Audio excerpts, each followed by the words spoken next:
Ban ഗിയോക് waterfalls, വിയറ്റ്നാമിലെ ആരും കാണാത്ത ഒരു ഗംഭീര കാഴ്ച. ഇതാണ് വിയറ്റ്നാമിലെ വെള്ളി, ശനി, ഞായർ ദിവസങ്ങളിലെ വൈകുന്നേരങ്ങളിലെ കാഴ്ച. വൈകുന്നേരങ്ങളിൽ തുടങ്ങി എല്ലായിടത്തും ആഘോഷങ്ങളുടെ രാവുകളാണ്.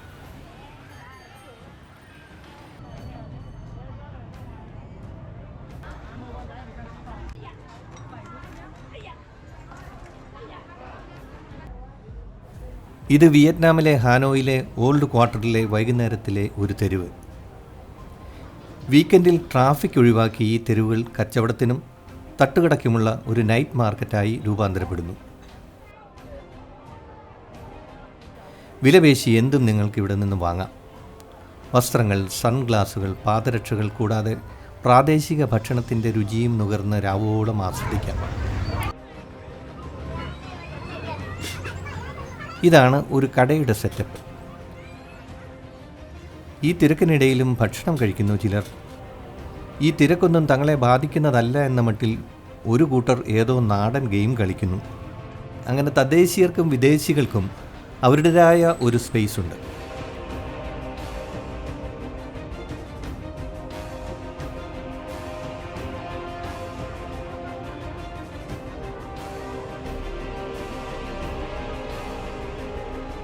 പിറ്റേ ദിവസത്തെ ഒരു പ്രഭാതം. ഹാനോയിലെ ഒരു പ്രധാന കാഴ്ചയാണ് തിരക്ക് നിറഞ്ഞ ഒരു മാർക്കറ്റിലൂടെ ട്രെയിൻ കടന്നു പോകുന്നത്. ഈ ട്രെയിൻ യാത്രയുടെ ഒരു വീഡിയോ നമ്മുടെ ചാനലിൽ മുൻപ് ചെയ്തിട്ടുണ്ട്. അതിൻ്റെ കാർഡ് മുകളിൽ കൊടുത്തേക്കാം. ഹാനോയ് സന്ദർശിക്കുന്നവരുടെ ഒരു പ്രൈം ലൊക്കേഷനാണ് ഇത്. വിയറ്റ്നാമിൽ ബുദ്ധമതം കഴിഞ്ഞാൽ ഏറ്റവും അധികം കത്തോലിക്ക സമൂഹമാണുള്ളത്. 16-ാം നൂറ്റാണ്ടിൽ നിർമ്മിച്ച ഒരു ദേവാലയമാണ് സെയിൻറ്റ് ജോസഫ് കത്തീഡ്രൽ. ഹാനോയിലെത്തുന്നവർ ഒരിക്കലും ഇവിടം ഒഴിവാക്കാറില്ല. രസമുകുളങ്ങളെ ത്രസിപ്പിക്കുന്ന ധാരാളം രുചി വിളമ്പുന്ന ഹോട്ടലുകൾ ഇതിൻ്റെ പരിസരത്ത് ഉണ്ട്. പലപ്പോഴായി ഇവിടെ വന്നപ്പോഴൊക്കെ ഹാനോയിലെ കാഴ്ചകൾ ഷൂട്ട് ചെയ്തിട്ടുള്ളതുകൊണ്ട് വീണ്ടും ഇവിടെ എത്തിയത് വിയറ്റ്നാമിൻ്റെ നോർത്തേൺ സൈഡിലുള്ള ചൈനയുടെയും വിയറ്റ്നാമിൻ്റെയും അതിർത്തിയിൽ സ്ഥിതി ചെയ്യുന്ന ഒരു വെള്ളച്ചാട്ടം കാണാനാണ്. ഒരിക്കൽ സഫാരി ടി-വിയിൽ round the world in 30 minutes എന്ന പ്രോഗ്രാമിലാണ് ബാൻ ഗിയോക് വാട്ടർഫോളിനെ കുറിച്ച് അറിയാനിടയായത്.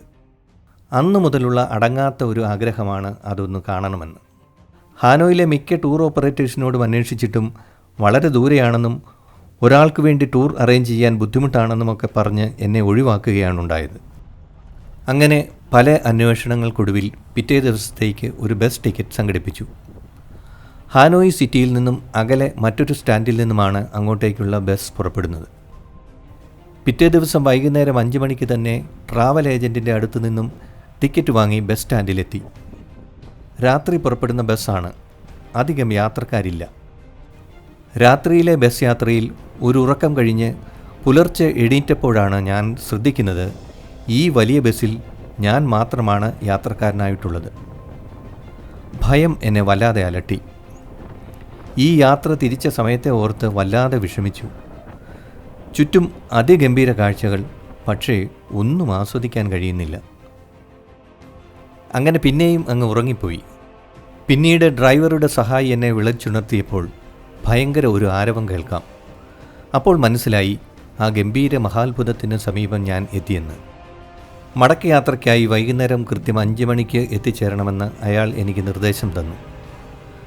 ഞാൻ മുറിയെടുത്ത ഹോട്ടലിൽ തന്നെയാണ് ബസ് പാർക്ക് ചെയ്തിരുന്നത്. വിശ്രമിക്കാനൊന്നും തോന്നിയില്ല. ഫ്രഷ് ആയതിനു ശേഷം നേരെ കാഴ്ചയിലേക്ക് പോകാൻ മനസ്സ് വെമ്പൽ കൊണ്ടു.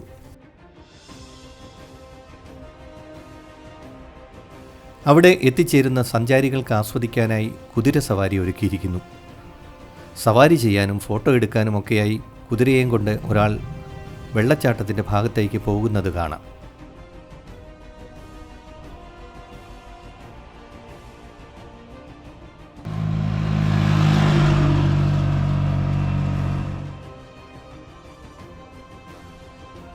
ഞാനിപ്പോൾ നിൽക്കുന്ന ഭാഗം വിയറ്റ്നാമിൻ്റെയും അകലെ ആ പച്ചപ്പ് കാണുന്ന മല ചൈനയുടേതുമാണ്. 2 രാജ്യങ്ങളുടെ അതിർത്തി. ധാരാളം സമയമുള്ളതിനാൽ ബ്രേക്ക്ഫാസ്റ്റ് കഴിച്ചിട്ടാവാം ബാക്കി കാര്യങ്ങൾ.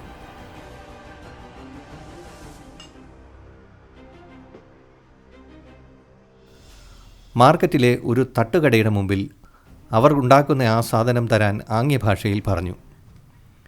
ആവിയിൽ മാവ് തുണിയിൽ വേവിച്ചെടുക്കുന്നു. കഞ്ഞിയുടെ പാട പോലെ. രുചിയൊന്നും തോന്നിയില്ലെങ്കിലും കഴിക്കേണ്ടി വന്നു. ഒരു വെറൈറ്റി ആഹാരം കഴിച്ചു എന്ന് മനസ്സിനെ തൃപ്തിപ്പെടുത്തി.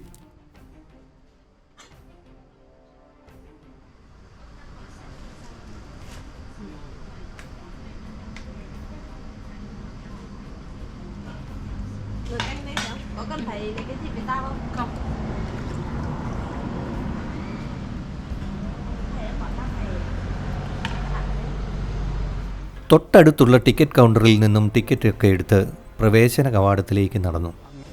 വളരെ നേരത്തെ ആയതുകൊണ്ട് വലിയ തിരക്കൊന്നുമില്ലായിരുന്നു. പോകുന്ന വഴിയിൽ പലതരത്തിൽ വിയറ്റ്നാമിൻ്റെ തനത് തൊപ്പികൾ, കരകൗശല വസ്തുക്കളൊക്കെ വിൽപ്പനയ്ക്ക് വെച്ചിരിക്കുന്നു. കേൾവിക്കാർ ആരുമില്ലെങ്കിലും ഒരു ചടങ്ങ് പോലെ ഈ ദമ്പതികൾ പാടിക്കൊണ്ടേയിരിക്കുന്നു. ഒരുപക്ഷെ ഇത് അവരുടെ ജീവിതമാർഗമായിരിക്കാം. കാഴ്ചകൾ പലതും എനിക്ക് കൗതുകമുണർത്തുന്നത് തന്നെയായിരുന്നു. ഗംഭീരമായ കാഴ്ച. വെള്ളച്ചാട്ടത്തിൻ്റെ ഇരമ്പലിൻ്റെ ശബ്ദം. ലോകത്തിൽ 4ാം സ്ഥാനമാണ് ഈ വെള്ളച്ചാട്ടത്തിനുള്ളത്. തെക്ക് കിഴക്കൻ ഏഷ്യയിലെ ഏറ്റവും വലിയ വെള്ളച്ചാട്ടവും ഇതുതന്നെയാണ്. ഒന്നാമതായി അർജൻറ്റീനയിലും ബ്രസീലിലുമായി സ്ഥിതി ചെയ്യുന്ന ഇഗാസു വാട്ടർഫോൾ. രണ്ടാമതായി ആഫ്രിക്കയിലെ സാംബിയയിലെ വിക്ടോറിയ വാട്ടർഫോൾ. കാനഡയുടെയും യുഎസിൻ്റെയും അതിർത്തിയിൽ സ്ഥിതി ചെയ്യുന്ന നയാഗ്ര വാട്ടർഫോൾ. 4ാമതായിട്ടാണ് ബാൻഗോയ് വാട്ടർഫോൾ. ഞാൻ കയറിയ ചങ്ങാടത്തിലെ മറ്റ് യാത്രക്കാരുടെ ആ സന്തോഷം ഒന്ന് കാണേണ്ടത് തന്നെയായിരുന്നു. വിയറ്റ്നാമിൻ്റെ തനത് വസ്ത്രങ്ങൾ അണിഞ്ഞ് വെള്ളച്ചാട്ടം പശ്ചാത്തലമാക്കി ഫോട്ടോ എടുക്കുന്നു. അവരൊക്കെ ജീവിതം ആസ്വദിക്കുന്നു എന്ന് തന്നെ പറയാം.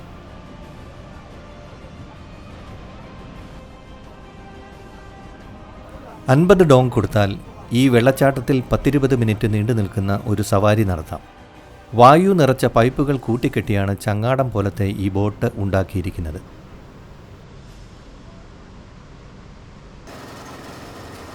ചൈന സൈഡിലും ഇതുപോലെ ടൂറിസ്റ്റുകൾ ചങ്ങാടത്തിൽ സവാരി നടത്തുന്നുണ്ട്. ബോട്ടിലെ അക്ഷരങ്ങൾ കൊണ്ട് നമുക്ക് മനസ്സിലാക്കാം.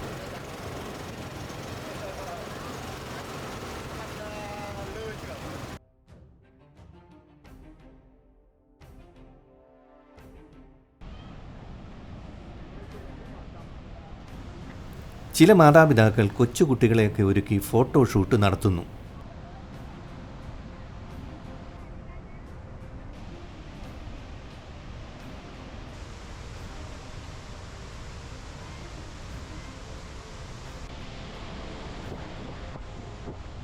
ഫോട്ടോയും വീഡിയോയും ആവശ്യത്തിനെടുത്തു. ഇങ്ങോട്ടുള്ള യാത്രയിൽ അല്പം വിഷമിച്ചെങ്കിലും ഈ ഒറ്റപ്പെട്ട സ്ഥലത്തെ അതിമനോഹര കാഴ്ചകൾ കാണാൻ ദൈവം തന്ന ഈ അവസരത്തിന് നന്ദി പറയുകയാണ്.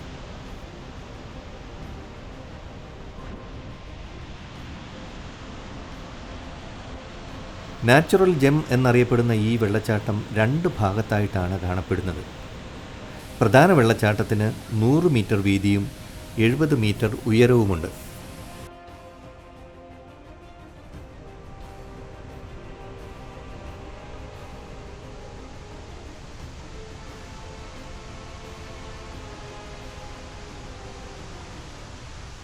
ഈ മനോഹര കാഴ്ചയെ ഏത് ഭാഷയിൽ വർണ്ണിക്കും? ഭാഷയ്ക്കും വികാരത്തിനും അതീതമായി തന്നെയാണ് എനിക്ക് അനുഭവപ്പെട്ടത്. ധന്യമായ നിമിഷമെന്ന് തന്നെ പറയാം. സർവശക്തനായ ദൈവത്തിന് നന്ദി പറയുന്നു ഈ കാഴ്ചകൾ എനിക്ക് സാധ്യമാക്കി തന്നതിൽ.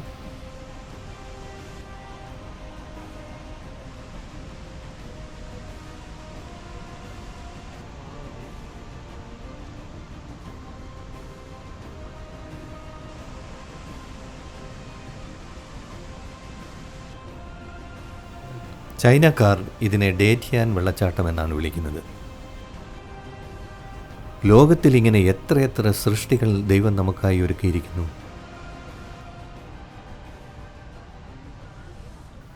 ഈ കാഴ്ചകളുടെ ധന്യത വർണ്ണനകൾക്കും അപ്പുറമാണ്.